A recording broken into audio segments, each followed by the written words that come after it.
നമസ്കാരം മാന്യ പ്രേക്ഷകരെ, വലിയ സ്നേഹ നമസ്കാരം.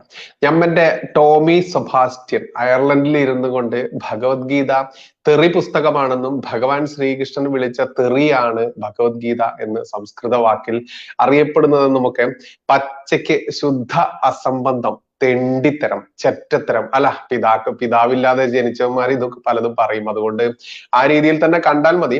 എന്നിരുന്നാലും കിട്ടേണ്ടത് കിട്ടുന്ന രീതിയിൽ തന്നെ വീട്ടിൽ കിട്ടുമ്പോൾ ചിലരൊക്കെ നന്നാവാറുണ്ട്. അത്തരത്തിൽ നന്നായിട്ടുണ്ട് ഞമ്മന്റെ ടോമി സെബാസ്റ്റ്യൻ. കാരണം ഇസ്ലാമിക ഭീകരന്മാരെ തൊട്ട് കളിച്ചാൽ എന്താണ് കിട്ടുക എന്നുള്ളത് TJ ജോസഫ് എന്ന് പറയുന്ന അധ്യാപകന്റെ കയ്യും കാലും വെട്ടിയതൊക്കെ കൃത്യമായിട്ട് മനസ്സിലുള്ളത് കൊണ്ട് തന്നെ ഹിന്ദുവിന്റെ നെഞ്ചത്തോട്ട് പാഞ്ഞു കയറാൻ ഈ പോലത്തെ ഈ പറയുന്ന തന്തയാര് തള്ളയാര് എന്നറിയാതെ പിറവിയെടുത്ത കുറെ എണ്ണമുണ്ട്. അതുകൊണ്ട് തന്നെ അവറ്റകൾക്ക് അറിയാം കൃത്യമായിട്ടും. പക്ഷെ ഇന്നിപ്പോൾ ഹിന്ദു സമൂഹം യൂണിറ്റി, അതല്ലെങ്കിൽ ഒന്നിക്കുന്ന ഒരവസ്ഥ തന്നെയാണുള്ളത്. അതിന് ഇവന്മാരോടൊക്കെ നന്ദി പറയേണ്ടതുണ്ട്. കാരണം ഹിന്ദുവിന്റെ നെഞ്ചത്തോട്ട് ഓടിപ്പാഞ്ഞ് കയറി കഴിഞ്ഞാൽ ആരും ചോദിക്കാനും പറയാനും ഇല്ല എന്ന അവസ്ഥയിൽ നിന്ന് മാറിയത് കൊണ്ട് തന്നെ ഇവൻ അയർലൻഡിൽ ഇരുന്നു കൊണ്ട്, അതല്ലെങ്കിൽ വിദേശത്തിരുന്ന് എന്തും പറയാമെന്ന ധാരണയുള്ള ഏതൊരു ദ്രോഹിക്കും കൃത്യമായിട്ടും അവന് നാടും വീടും കൂടുമൊക്കെ ഈ നാട്ടിലുണ്ടെങ്കിൽ അത് കിട്ടും എന്നുള്ളത് കൊണ്ട് തന്നെ കുറച്ച് മയത്തിലൊക്കെ വന്നിട്ടുണ്ട്. എങ്ങനെയാണ് അവന്റെ മയം എന്നുള്ളത് ഞാനൊന്ന് കേൾപ്പിച്ചേക്കാം, എന്നിട്ട് ബാക്കി കുറച്ചുകൂടി കൊടുക്കാനുണ്ട് ഈ നാറിയ മനുഷ്യന് എന്ന് ആരെങ്കിലും പറഞ്ഞാൽ എന്നെ കുറ്റപ്പെടുത്തരുത്. കാരണം ഇവന്റെ മോന്ത കണ്ടിട്ടുണ്ടോ നിങ്ങൾ? ഇവന്റെ മോന്ത ഞാനിവിടെ കാണിച്ചു തരാം. നമ്മൾ കേട്ടിട്ടുണ്ട് ആണും പെണ്ണും കെട്ട എന്നൊക്കെ കേട്ടിട്ടില്ലേ? ഈ മോന്ത കാണുമ്പോൾ അങ്ങനെ ആർക്കെങ്കിലും തോന്നിക്കഴിഞ്ഞാൽ കുറ്റപ്പെടുത്താനാവില്ല. ഇവൻ ഏകദേശം 10 വർഷം മുന്നേ വരെ വിശ്വാസിയായിരുന്നത്, അത്രേ ക്രൈസ്തവ വിശ്വാസിയായിരുന്നു എന്ന് പറയുന്നുണ്ട്. എനിക്ക് തോന്നുന്നു ഉദിത് ചൈതന്യജി ഇവന്റെ ഈ മോന്ത കണ്ടിട്ടായിരിക്കും ചിലപ്പോ ഈ പെന്തക്കോസ്റ്റ് പാസ്റ്റർ ആണോ എന്ന് സംശയിച്ചിട്ടുണ്ടാവുക. കാരണം ഇവന്റെ മോന്ത അതേപോലെ ഉണ്ട് ഏകദേശം. ഈ പെന്തക്കോസ്റ്റ് പാസ്റ്റർമാരുടെ മോന്തയൊക്കെ ഏകദേശം ഈ മോന്ത രൂപത്തിലായിരിക്കുമല്ലോ. കാരണം നമ്മൾക്കറിയാം ആണുങ്ങൾക്ക് കൊടുക്കുന്നതാണ് നല്ല പൗരുഷമുള്ള മുഖം. ആ മുഖം ഇല്ലാത്തവന്മാർ തന്നെയാണ് ഇവനൊക്കെ എന്നുള്ളതാണ്. എന്തായാലും ഇവന്റെ ഒരു മാപ്പ് പറച്ചിൽ രംഗത്ത് വന്നിട്ടുണ്ട്. ആ മാപ്പ് പറച്ചിൽ നമുക്കൊന്ന് കേട്ടിട്ട് തിരിച്ചു വരാം. അതുകൊണ്ട് തന്നെ ഞാൻ പലപ്പോഴും പലയിടത്തും പറയുന്നതാണ്, നമ്മളൊക്കെ പറയുമ്പോഴത്തേക്കും സംഘപരിവാർ വിമർശനം എന്ന് പറയുന്നത് വസ്തുനിഷ്ഠമായിട്ട് വേണം പറയാനായിട്ട്. അല്ലാതെ നമ്മള് ചുമ്മാ കയറി അവരെ ഒന്ന് ഇവർക്കെതിരെ എന്തെങ്കിലും പറഞ്ഞാൽ മാത്രമേ നമുക്കൊരു ലിബറൽ ഒരു ലെഫ്റ്റ് ആ ഒരു സംഭവം നിലനിർത്താൻ പറ്റുള്ളൂ എന്ന് വിചാരിച്ചിട്ട് അത് പറയരുത് എന്ന് ഞാൻ പലതും പറയാറുണ്ട്. ഈ വീഡിയോ വന്ന് അതിന്റെ പിറ്റേ ദിവസം എന്നെ ഒരാള് വിളിച്ചു. BJP-യുടെ സംസ്ഥാന നേതൃത്വത്തിലെന്തോ ഉള്ള ഒരാളാണ്. അതെന്നെ പരിചയപ്പെട്ടിട്ട് ഇത് പറഞ്ഞു തന്നെ ആളാണെന്ന് പറഞ്ഞപ്പം ഞാൻ ചോദിച്ചു, പണിയായോ, എന്തോ പ്രശ്നമായിട്ടാണല്ലോ വിളിക്കുന്നതെന്ന് വിചാരിച്ചാൽ ഒന്ന് ജസ്റ്റ്, കാരണം സോഷ്യൽ മീഡിയയിൽ അന്നേരം ഈ തെരുവിൽ വന്നല്ലോ. നമുക്ക് ചോദിച്ചപ്പോ പുള്ളി വളരെ കൂളായിട്ട് പറഞ്ഞു, ഇല്ല അങ്ങനെയൊന്നും ഇല്ല, നിങ്ങൾക്ക് ഞങ്ങളെ കുറിച്ച് അറിയില്ലാത്തതുകൊണ്ടാണ്. കാരണം ഹിന്ദു മതത്തിൽ എന്ന് പറയുന്നത് ചാർവാകന്മാരെ കുറിച്ച് നിങ്ങൾക്ക് അറിയാമല്ലോ.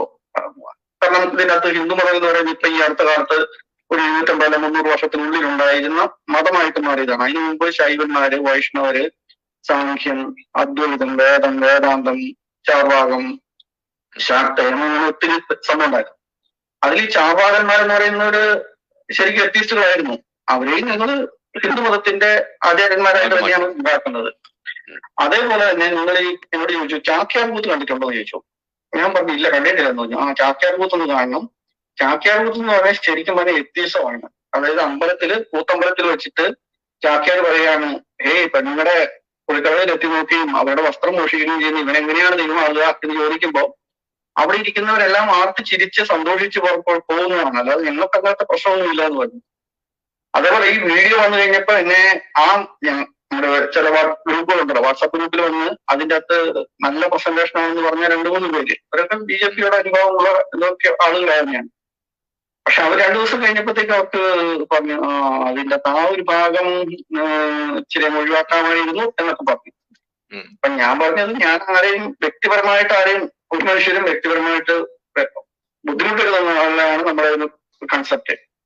അപ്പൊ അതങ്ങനെ വ്യക്തിപരമായിട്ട് ബുദ്ധിമുട്ടിക്കാനല്ല, ഞാനത് ആ പറയുന്ന വിഷയവുമായിട്ട് പറഞ്ഞു പോകുമ്പോൾ അതിൻ്റെ അകത്ത് പറഞ്ഞു പോകുന്ന ഒരു കാര്യമാണ്.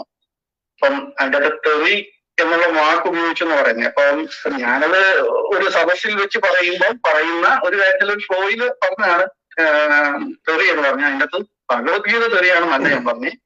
ആ സന്ദർഭത്തിൽ അത് അങ്ങനെ ഒരു ഇതിൽ ഉപയോഗിച്ചതാണ്. അത് വ്യക്തിപരമായിട്ട് ആർക്കെങ്കിലും വേദന ഉണ്ടാക്കിയിട്ടുണ്ടെങ്കിൽ ഐ ആം സോറി. അത് വ്യക്തിപരമായിട്ട് ആർക്കെങ്കിലും വേദന ഉണ്ടാക്കിയിട്ടുണ്ടെങ്കിൽ ഐ എം സോറി. അത് വ്യക്തിപരമായിട്ട് ആർക്കെങ്കിലും വേദന ഉണ്ടാക്കിയിട്ടുണ്ടെങ്കിൽ ഐ എം സോറി.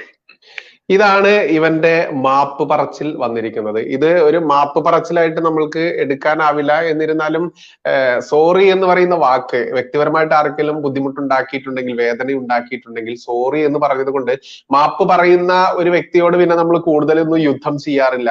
അതുപോലെ സ്ത്രീകളെ മുന്നിൽ നിർത്തി യുദ്ധം ചെയ്യുന്ന നമ്മുടെ ക്രൈം നന്ദകുമാറിന്റെ ഒക്കെ പോലെ, ക്രൈം നന്ദകുമാറിന്റെ ഒക്കെ പരിപാടി അതാണ്. അതായത് വ്യാജ വാർത്തകൾ കൊടുക്കുക, ആളുകൾക്കെതിരെ ബുദ്ധിമുട്ടുണ്ടാക്കുക, അതിന്റെ പേരിൽ 10-34 ദിവസം ജയിലിൽ കിടക്കുക, എന്നിട്ടോ ഇത്തരത്തിൽ സ്ത്രീകളെ മുന്നിൽ നിർത്തിക്കൊണ്ട് ഈ പല രീതിയിലുള്ള കേസുകൾ കൊടുക്കുക. എത്രയോ ആളുകൾക്കെതിരെ കേസ് കൊടുത്ത വിവരങ്ങളും FIR-കളും ഒക്കെ എനിക്ക് അയച്ചുകൊണ്ടേ ഇരിക്കുകയാണ് ആളുകൾ.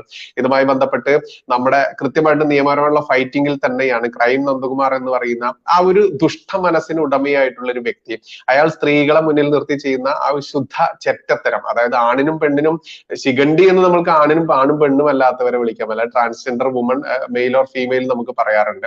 പക്ഷെ അതിലൊന്നും പെടാത്ത ഏതോ ഒരു ജീവി, അത് അത്ര നികൃഷ്ടമായ ജീവി, അത്തരത്തിലുള്ള ആക്ടിവിറ്റീസ് ചെയ്യുന്ന ആളുകളുടെ മാപ്പിനൊന്നും ഒരു നിലയും വിലയും ഇല്ല എന്നുള്ളതാണ്.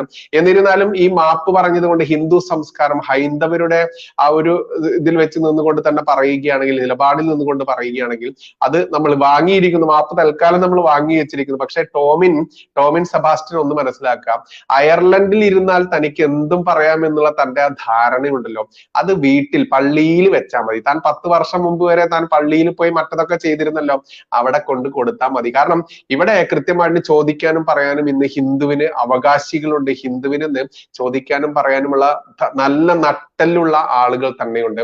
അതുകൊണ്ട് അല്ലെങ്കിൽ പിന്നെ നിന്റെ ബാക്കിയുള്ളവരൊന്നും ഈ നാട്ടിൽ ഉണ്ടാവാൻ പാടില്ല. പൂർണ്ണമായിട്ടും നീ നിന്റെ പൗരത്വം ഒക്കെ ആണ്ട് അയർലൻഡിലേക്കാണ് മാറ്റണം, അല്ലെങ്കിൽ വിദേശ ഏതെങ്കിലും ക്രൈസ്തവ രാജ്യത്തോട്ട് അങ്ങോട്ട് മാറ്റണം. നിനക്ക് നട്ടലുണ്ടോ? നിനക്ക് ഈ പറയുന്ന ഒരു അറബ് രാജ്യത്തിരുന്നു കൊണ്ടോ, അതല്ലെങ്കിൽ ഇപ്പൊ അറബ് രാജ്യത്തിനും നിനക്ക് ഇതുപോലെ പറയാനുള്ള ധൈര്യമുണ്ടോ? ഇല്ല എന്നുള്ളതാണ്. കാരണം എന്നറിയാമോ, ഇവന്റെ കഴിഞ്ഞ ദിവസത്തെ ഇന്റർവ്യൂവിന്റെ ഭാഗമാണ് നമ്മൾ ഇവിടെ കേട്ടത്. ആ ഇന്റർവ്യൂവിലെ വേറൊരു ഭാഗം ഞാൻ കാണിച്ചു തരാം. ഇവന് മുക്കാലന്മാരോടുള്ള പേടി എന്താണ് എന്നുള്ളത് കൃത്യമായിട്ടും ഇവൻ തന്നെ പറയുന്നുണ്ട്. ഞാൻ കേൾപ്പിച്ചു തരാം.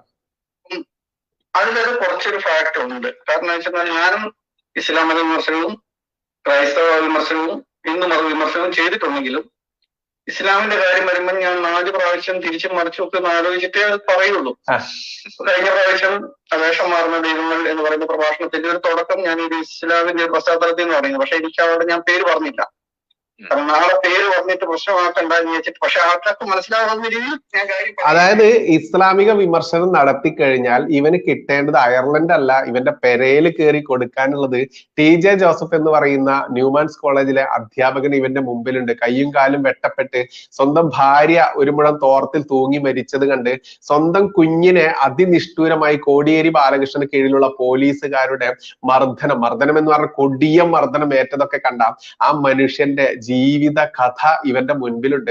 അതുകൊണ്ട് തന്നെ ഇസ്ലാമിക വിമർശനം അത് ഞാൻ അങ്ങനെ ചെയ്യില്ല. ഹിന്ദു വിമർശനമാണെങ്കിലോ അത് കുഴപ്പമില്ല, ക്രിസ്ത്യൻ വിമർശനമാണെങ്കിലോ അതും കുഴപ്പമില്ല. കാരണം എന്താ, നമ്മളൊക്കെ സമാധാനത്തിന്റെ അപ്പോസ്തലന്മാരാണല്ലോ ഹിന്ദുവും ക്രിസ്ത്യാനിയും. പക്ഷെ ക്രിസ്ത്യാനിയെ നമുക്ക് വിട്ടേക്കാം, നമ്മൾക്ക് നമ്മുടെ കാര്യമല്ലേ പറയാൻ പറ്റുള്ളൂ. അയർലൻഡിൽ ഇരുന്നിട്ട് നിന്റെ ശുദ്ധ ചെറ്റത്തരം, നിന്റെ ആ അഴുക്ക് പിടിച്ച ആ ആണും പെണ്ണും കെട്ട സാധനത്തിലുള്ള ആ വായ ഉണ്ടല്ലോ, ആ വായിലൂടെ ഇതുപോലെ ഇനിയും വൃത്തികേടുകൾ ഒഴുകി വന്നാൽ നിന്റെ വീട്ടിലേക്ക് നമ്മൾ ഇനിയും ചാത്തന്മാരെ പറഞ്ഞു വിടും മോനെ.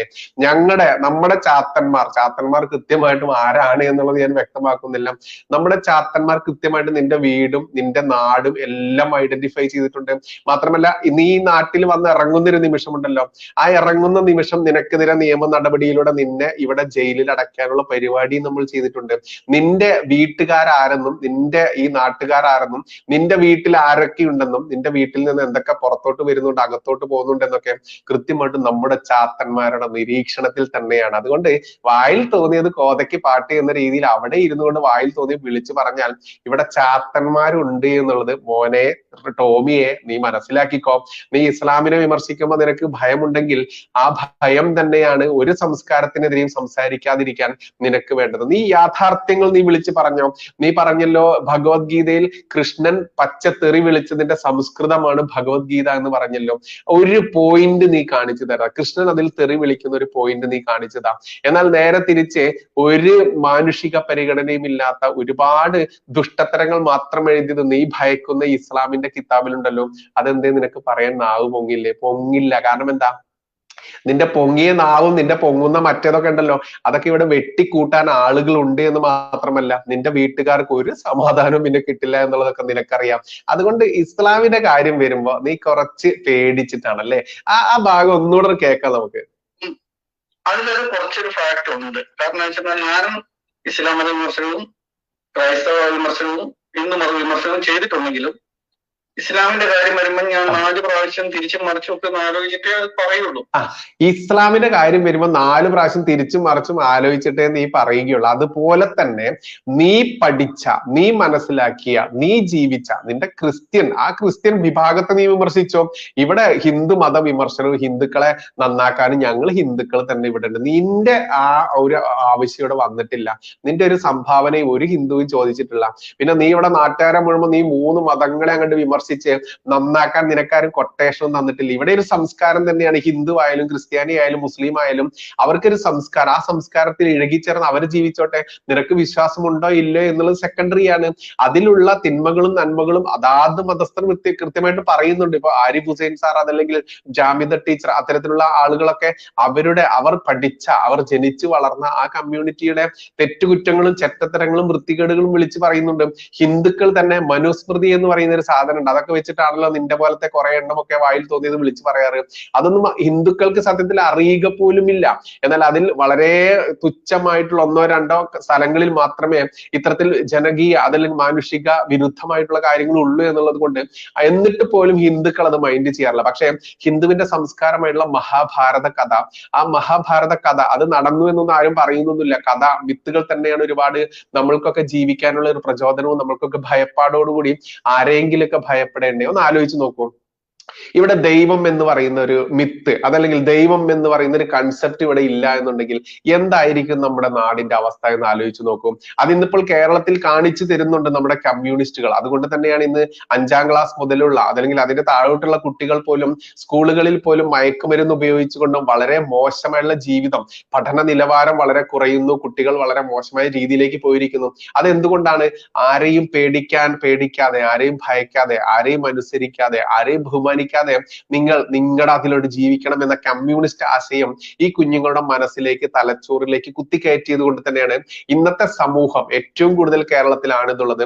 പുതിയ കുഞ്ഞുങ്ങൾ എത്രത്തോളം വഴിതെറ്റിപ്പോയിരിക്കുന്നു എന്നുള്ളതിന്റെ യാഥാർത്ഥ്യം. അപ്പോൾ എന്തെങ്കിലുമൊക്കെ ഭയപ്പെടാനും ബഹുമാനിക്കപ്പെടാനും അതല്ലെങ്കിൽ ആദരിക്കപ്പെടാനും ഒക്കെ ഉണ്ടാകുമ്പോൾ തന്നെ നമ്മുടെ ആ ഒരു സംസ്കാരം അതേ രീതിയിൽ നല്ല രീതിയിൽ മുന്നോട്ട് പോവുകയുള്ളൂ. അതല്ലെങ്കിൽ കമ്മ്യൂണിസം എന്ന് പറയുന്ന ആ വിഷം തിന്ന് ജീവിക്കുന്ന ഇന്നത്തെ പുതുതലമുറ, നശിച്ചുകൊണ്ടിരിക്കുന്ന പുതുതലമുറ നമ്മൾക്ക് മുൻപിലുണ്ട്. സിദ്ധാർത്ഥ് എന്ന് പറയുന്ന ഒരു പാവം പിടിച്ച പയ്യനെ 3 ദിവസത്തോളം ഒരിറ്റ് വെള്ളം പോലും കൊടുക്കാതെ തന്റെ സഹപാഠിയായിട്ടുള്ള, തന്റെ വീട്ടിൽ തന്റെ അമ്മ ഉണ്ടാക്കി കൊടുത്ത ഭക്ഷണം പോലും കഴിച്ച് അത്ര കൂട്ടായിരുന്ന ഒരുത്തൻ പോലും മർദ്ദിച്ച് കൊലപ്പെടുത്തിയത് ഈ ഇസം തലയിൽ കയറിയത് കൊണ്ട് തന്നെയാണ്, ഈ വിഷം തലയിൽ കയറിയത് കൊണ്ട് തന്നെയാണ്. അതുകൊണ്ട് തന്നെ ഇസ്ലാമിനെ വിമർശിക്കുമ്പോൾ നിനക്ക് മുട്ടുംകാല് വിറയ്ക്കുന്നുണ്ടെങ്കിൽ എടാ ടോമി സെബാസ്റ്റ്യനെ, നിന്നെ ഈ പണിക്ക് വിട്ടാൽ നീ ഈ പണിക്ക് യോഗ്യനല്ല. അതുകൊണ്ട് നീ സ്വയം മനസ്സിലാക്കാം. ഒന്നെങ്കിൽ എല്ലാവരെയും വിമർശിക്കുക, അല്ലാന്നുണ്ടെങ്കിലോ അല്ലെങ്കിൽ ഈ പണിക്ക് നിൽക്കരുത്. ഹിന്ദുവിന്റെ നെഞ്ചത്തോട്ട് അങ്ങോട്ട് പാഞ്ഞു കയറി കഴിഞ്ഞാൽ ഹിന്ദുക്കൾ വളരെ ശാന്തി, സമാധാനം, ഓം ശാന്തി എന്നും പറഞ്ഞ് നടക്കുമെന്ന് ധാരണ പ്രത്യേകിച്ച് കേരളത്തിലെ ഹിന്ദുക്കൾ ചെയ്യുമെന്നുള്ളത് നിനക്കുണ്ടെങ്കിൽ അത് മാറി, ആ കാലം മാറി മോനെ. അതൊക്കെ മാറ്റിയത് നിന്റെ പോലെയുള്ള ആളുകൾ തന്നെയാണ്. കാരണം ഒരു ക്ഷമയ്ക്ക് നെല്ലിപ്പലകയുടെ താഴോട്ടും ക്ഷമിച്ച് ജീവിക്കുന്ന ഹിന്ദു ഇന്ന് കുതിച്ചുയരുക തന്നെയാണ്. എന്തുകൊണ്ടാണ്? ക്ഷമയ്ക്കും ഒരു അതിരുണ്ട്. ക്ഷമയുടെ നെല്ലിപ്പലകയിൽ ഇരിക്കുന്ന ഹിന്ദുവിന് ഇനി ക്ഷമിച്ച് താഴോട്ട് പോവാനുള്ള ഇടമില്ല.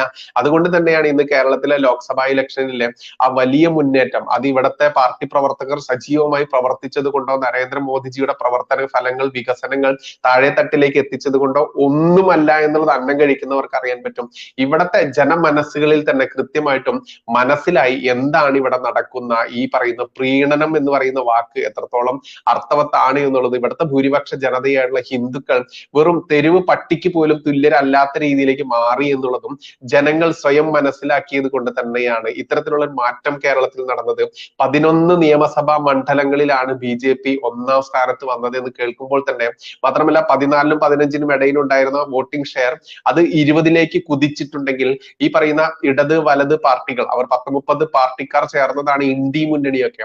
ഈ ഇന്ത്യ മുന്നണി ഇത്രയും പാർട്ടിക്കാർ ചേർന്ന് നേടിയ ആ വോട്ടുണ്ടല്ലോ, അവർക്കൊപ്പം അതേ ശതമാനത്തിൽ വോട്ട് BJP നേടിയിട്ടുണ്ടെങ്കിൽ അത് കൃത്യമായിട്ട് ജനങ്ങളിലേക്കുള്ള ആ ഒരു ആഴത്തിലുള്ള നിന്റെ പോലത്തെ നപുംസകങ്ങൾ, ആണാണോ പെണ്ണാണോ ശിഖണ്ഡിയാണോ എന്ന് പോലും തിരിച്ചറിയാൻ പറ്റാത്ത വിഷജന്തുക്കളുടെ സംഭാവന ചെറുതല്ല എന്ന് പച്ചയ്ക്ക് പറയേണ്ടതുണ്ട്.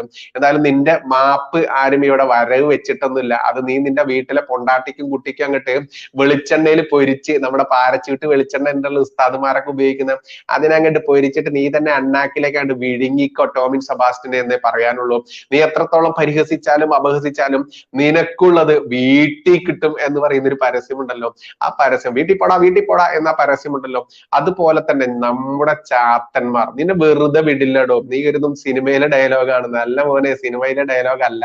നിനക്ക് വിറ വരും, നിനക്ക് വിറ വരണം എന്നുണ്ടെങ്കിൽ കിട്ടേണ്ടത് കിട്ടണം. ആ കിട്ടേണ്ടത് കിട്ടാൻ വേണ്ടി ഈ നമ്മന്റെ ചാത്തന്മാർ തയ്യാറാണ്, അത് തയ്യാറായി കൊണ്ടിരിക്കുന്നു എന്ന് കൂടി കൂട്ടിച്ചേർക്കട്ടെ. നന്ദി, നമസ്കാരം, ജയ് ഹിന്ദ്, ജയ് ശ്രീറാം.